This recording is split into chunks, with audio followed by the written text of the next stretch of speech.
Oi gente, tudo bem? A gente está aqui em mais uma aulinha sobre reino protista. Dando continuidade, ao reino protista, vamos falar hoje sobre doenças causadas por protozoários. Então, essas doenças a gente chama de protozooses, certo? São doenças transmitidas por protozoários. Então, mesmo sendo de ambiente de vida livre, alguns são parasitas e causadores de doenças. Dentre elas, a gente tem a giardia, a amebíase, a malária, a doença de Chagas, certo? A tricomoníase, a doença do sono, a leishmaniose, que é o que a gente vai trabalhar, vai falar dele um pouquinho hoje. Então, começando com a amebíase. A amebíase, ela é uma doença infecciosa causada por um protozoário, certo? Do chamado Etamoeba stolística. Essas espécies do gênero Etamoeba são parasitas de diversas classes de animais, incluindo a nossa espécie. A contaminação ela vai ocorrer por meio de ingestão da forma cística da Etamoeba, que pode ser encontrada em água contaminada, alimentos contaminados, objetos compartilhados também, em qualquer outro tipo de contato fecal-oral. Sintomas são dores abdominais, diarreias intensas com a presença de sangue e muco.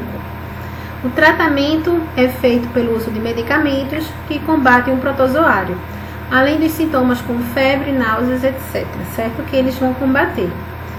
Então, a prevenção é melhores condições de higiene, saneamento básico, cuidar bem dos alimentos, lavar sempre as mãos antes de se alimentar, certo? E beber água tratada. O ciclo biológico, ele começa quando se ingere essas fezes, esses cistos fecais, que eles vão diretamente para o estômago. De lá, eles atingem o intestino delgado, migram para o grosso, se aderir na mucosa, chega lá no intestino grosso, ele vai se alimentar das células que tem lá intestinais, de bactérias que vivem, bactérias da nossa flora, e do bolo fecal, criando suas colônias. Aí, a partir daí, esse ciclo pode durar de cerca de dias, meses ou até anos, Às vezes você pode até ter uma amebinha aí de estimação e nem sabe. Então, eu tô brincando, tá, gente? A questão da ameba tá há muito tempo aí no seu intestino. Então, a ameba, que tem uma imagem dela, um desenhozinho, certo? Com seus pseudópodes. E aqui é a imagem dela, tá? No microscópio. Giardíase, ela tem um ciclo parecidíssimo com a da amebíase, causada pelo protozoário chamado Giardia lamblia. Ela é transmitida também com água contaminada, alimentos contaminados. O protozoário é encontrado também nas fezes de portadores da doença, que pode ser transmitido direto ou indiretamente, essas fezes. Os sintomas são diarreia crônica, cheiro forte, uma fraqueza, cólica do abdominal. A prevenção é feita adotando hábitos de higiene, lavando bem as mãos, ao brincar com os animais, ao preparar um alimento, utilizar sempre água tratada. O ciclo biológico desses protozoários é a ingestão desses cistos, oriundos de fezes de indivíduo contaminado, presente na água, alimento. Pode ser trazido também por baratas, moscas, que infectam os nossos alimentos. Aí esses cistos vão para o estômago, dão origem a trofozoítos. Aí eles se colonizam no intestino delgado, se reproduzem. Seus descendentes sofrem um processo de assustamento que vão ser liberados nas fezes e assim podem contaminar novamente. Então essa aqui é uma imagem microscópica até da giardia. Às vezes ela dá até uma manchinha na pele, tá? Como mostra como se você tivesse esse problema, tá? Ali é um dos sintomas também. Então aqui é a imagem da giardia, ela parece até fofinha, 2 olhinhos e tal, mas causa grandes problemas. Bom, doença de Chagas, ela também conhecida como mal de Chagas, ela foi descoberta, tem esse nome por conta do pesquisador Carlos Chagas, que era pesquisador do Instituto Oswaldo Cruz e descobriu essa doença infecciosa que acometia os operários no interior lá de Minas Gerais. Aí ele descobriu o causador, que era um protozoário chamado Trypanosoma cruzi, e que era transmitido por um inseto que é da subfamília Triatominae, conhecido popularmente como barbeiro. Aí algumas pessoas até acham que esse barbeiro, costuma achar ele como se fosse um besouro, mas não é besouro, tá? Ele é um tipo de percevejo. Então, o que é que acontece? Quando o barbeiro ele vai sugar, né, o sangue do animal que ele está infectando, ele pode se infectar de algum animal silvestre, ou até de um homem doente, ele pode se infectar desse protozoário. Aí quando ele vai picar o homem, aí na hora da picada, quando ele está sugando lá o sangue, ele libera uma substância anestésica. Quando ele está sugando, uma pessoa nem percebe que está sendo picada. Aí, isso aí, ele vai sugando o sangue e empurra, né, o alimento empurra o sangue e empurra o intestino dele e ele acaba defecando no final. Aí, quando ele termina de se alimentar e sai, aí as fezes ficam lá naquela região e o efeito da anestesia, né, temporária que tinha na saliva dele passa e a pessoa se coça. Quando a pessoa se coça, aí essas fezes penetram, né, pela pele, o protozoário atinge a corrente sanguínea e assim começa a contaminação. Isso é um tipo de contaminação. Aí também tem a contaminação diretamente das fezes, quando existiu até um caso aí de pessoas que tomaram caldo de cana e se contaminaram com as fezes do barbeiro. Transfusão de sangue ou transplante de órgãos também, tá? E ainda tem o caso da transmissão na gestação, da mãe para o filho, que é a congênita. Então, os sintomas podem ser febre, mal-estar, falta de apetite, dor ganglionar, inchaço ocular, aumento do fígado e baço, que pode aparecer tanto na fase aguda quanto no crônico. Esse mal de Chagas, ele pode destruir a musculatura de órgãos, né, principalmente do coração e do cérebro. Aí provoca, assim, um aumento deles de forma irreversível, certo? Em muitos casos, os sintomas são despercebidos e o paciente só vai perceber que tem Chagas depois de décadas, né? Aí, nesse caso, já vai estar em estado crônico, aí já não tem mais muito controle, né, da doença. Só vai controlar os sintomas, evitando as complicações. O tratamento é mais eficaz no estado inicial. Então, aqui eu tenho a imagem, ó, do Trypanosoma cruzi. E aí, como ocorre a infecção, né? O barbeiro, ele se pica um animal silvestre, pega o protozoário, ao se alimentar, ele pode passar para o indivíduo.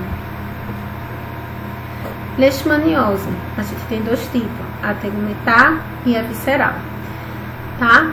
Ambas, elas têm em comum porque eles atacam os macrófagos, certo? Macrófagos neutrófilos, que são as nossas células de defesa, que estão logo abaixo aqui da pele, né, do nosso tecido epitelial, tá? Então, a leishmaniose tegumentar americana, conhecida popularmente pelos seus nomes de úlcera de Bauru, nariz de tapi e ferida brava.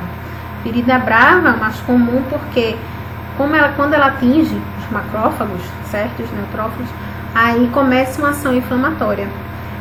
Enquanto o protozoário está se alimentando lá do tecido, essa ação anti-inflamatória provoca o pus. E essa ferida começa a ficar lá inflamada e não se sara, certo? É causada por protozoários do gênero Leishmania, como Leishmania brasiliensis, guianensis e amazonensis, e atinge os vertebrados mamíferos.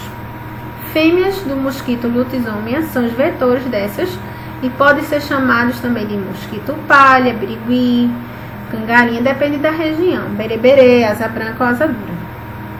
Para diagnóstico, pode ser feito exame de sangue a fim de encontrar anticorpos específicos, uma biópsia ou raspadura da lesão, como mostra aqui na imagem, ó, a lesão é bem feinha, né?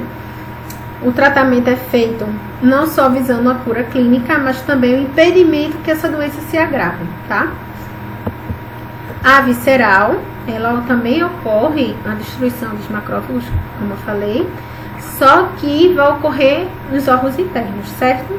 Tem como sintoma uma febre constante, intermitente, fraqueza, emagrecimento, uma anemia, palidez, aumento do baço e o fígado, comprometendo assim a medula óssea, problemas respiratórios e diarreia. Então, ela também é chamada de calazar, ela também é transmitida pelo mesmo mosquito, tá? Que transmite lá a tegumentar. E não foi ainda desenvolvida uma vacina contra isso. Os maiores hospedeiros que podem transmitir, né? Hospedeiros da doença, desse vetor dessa doença do protozoário, são os cães.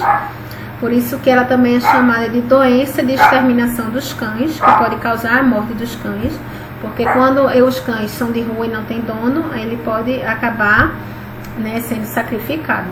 Então, essa doença tem tratamento para os homens, mas não tem para os animais, tá? Cura para os animais. Tem tratamento, mas não garanta 100% de eficácia. Aqui está o ciclo, certo? Os protozoários penetrando os macrófagos, né? Aqui eles já atingem os macrófagos, eliminam, são liberados na corrente sanguínea e começam a atingir os outros órgãos. Malária é uma doença também que acomete bastante, infelizmente, ainda nos países, né, subdesenvolvidos, incluindo o nosso. A malária é uma doença infecciosa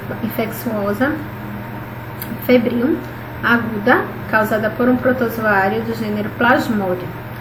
Né? Aí tem o Plasmodium falciparum, Vivax, Malirae, Ovale, Quinovelise, mas no Brasil, os que mais acontecem, né, acometem essa doença são o falciparum, que causa a malária no estado mais grave, né, com febres mais constantes e de forma mais agressiva, o Vivax e o Malarae, certo? A malária é transmitida ao homem através da picada do mosquito do gênero Anopheles, que também pode ser transmitida por transfusão de sangue. É uma doença mais endêmica, tá? Ocorre mais lá na região amazônica. Apenas a fêmea do mosquito Anopheles pica o ser humano e durante a picada vai ocorrer a inoculação dos parasitos no corpo humano, em uma fase que eles são conhecidos como esporozoítos. Então, nessa fase da picada, né, que ela inocula, eles são esporozoítos. Aí eles invadem as células do fígado, que são os hepatócitos. Lá começam a se multiplicar e formam os merozoítos. Esses merozoítos rompem essas células dos hepatócitos e caem na corrente sanguínea, onde vão invadir as hemácias. Aí lá nas hemácias, esses merozoítos passam por mudanças e formam os trofozoítos, que vão dar origem a novos merozoítos, que vão romper novas hemácias, vão invadir novas hemácias. Aí no interior das hemácias vai chegar uma etapa que vai ter a forma de que eles se desenvolvem formas sexuadas, denominadas gametócitos. Aí essas formas, que quando ingeridas pelo mosquito, são as formas que vão causar a infecção, certo? Denominar que são ingeridos pelo mosquito, este pica um doente e são fundamentais para continuar o ciclo. Então aqui eu tenho a fêmea do mosquito Anopheles, ela pica o esporozoíto, invade as células do fígado, que invadem e formam os merozoítos, que invadem as hemácias, até acontecer a formação dos gametócitos. Aí a fêmea pica, né, se alimenta do sangue e assim inicia-se um novo ciclo. A malária, ela apresenta um período de incubação de 7 a 14 dias, porém isso vai variar, tá, de acordo com o agente causador, né? Então, o paciente com malária, ele apresenta sintomas como calafrios, febre acima de 40 graus, pode atingir, né, valores superiores aí. Geralmente surgem também padrões cíclicos, né, a febre vai e volta, certo? Também pode ocorrer dor de cabeça, dor muscular, náusea, vômitos. E, se não tratada adequadamente, essa doença leva à morte. O diagnóstico, ele é feito por análise dos sintomas e realização dos exames.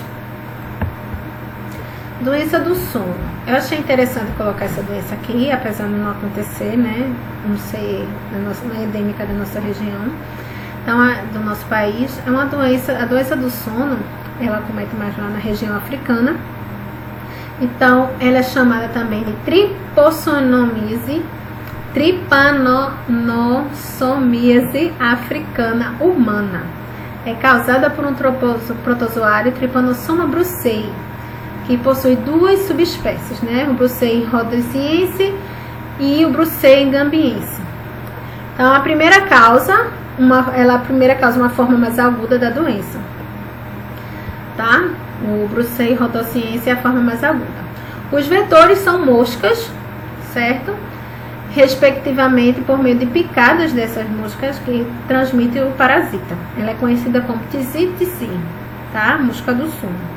Aí os sintomas são febre, lesões cutâneas, nas vísceras, dor na articulação, meningoencefalite, confusão mental, perturbação neurológica, perda da coordenação e sonolência.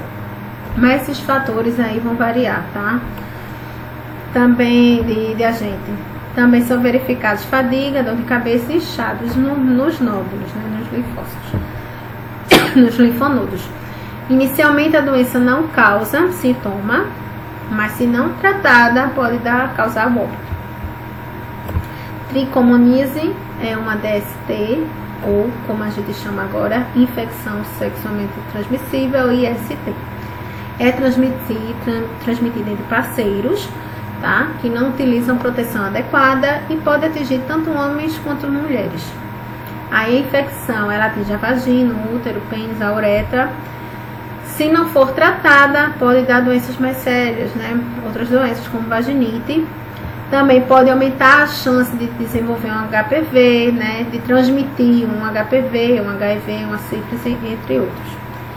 Os sintomas são coceira intensa, ardor, corrimento amarelo esverdeado, vermelhidão na área genital, ardência a urinar e odor, cheiro forte.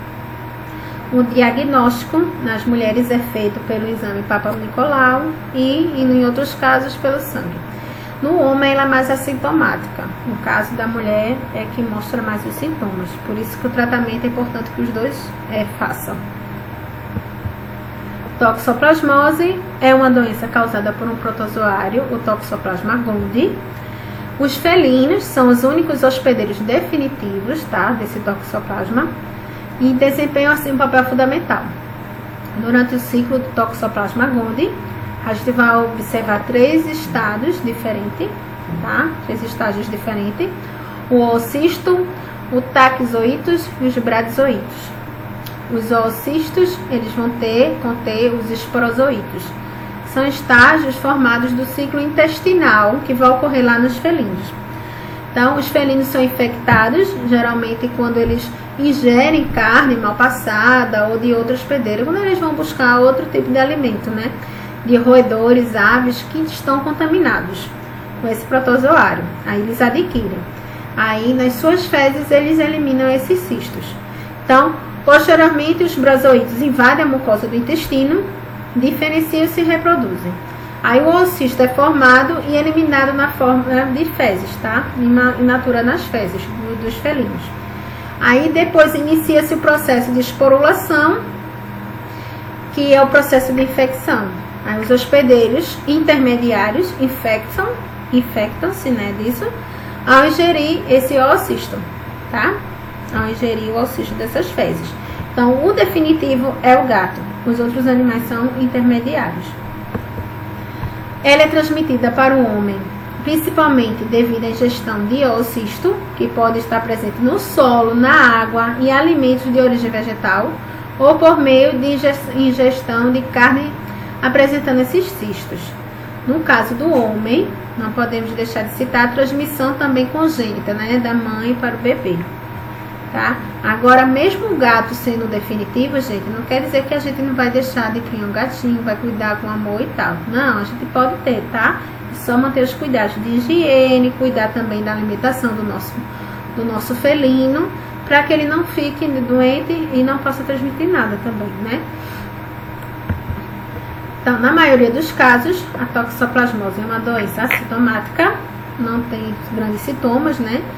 Entretanto, a menor quantidade de indivíduos pode ocorrer algumas manifestações clínicas. Aí a gente vê aí a febre, problemas nos linfonodos, pode ter problema também ocular, com aumento de pressão, Na gravidez, pode causar alguns problemas, né, para o feto, dar um aborto prematuro, quando a mãe passa, né, para o bebê, pode causar alguma deficiência no bebê.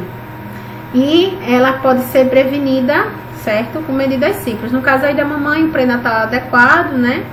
E no nosso caso, higienizar bem as frutas, legumes, verduras, alimentar bem os nossos felinos, né?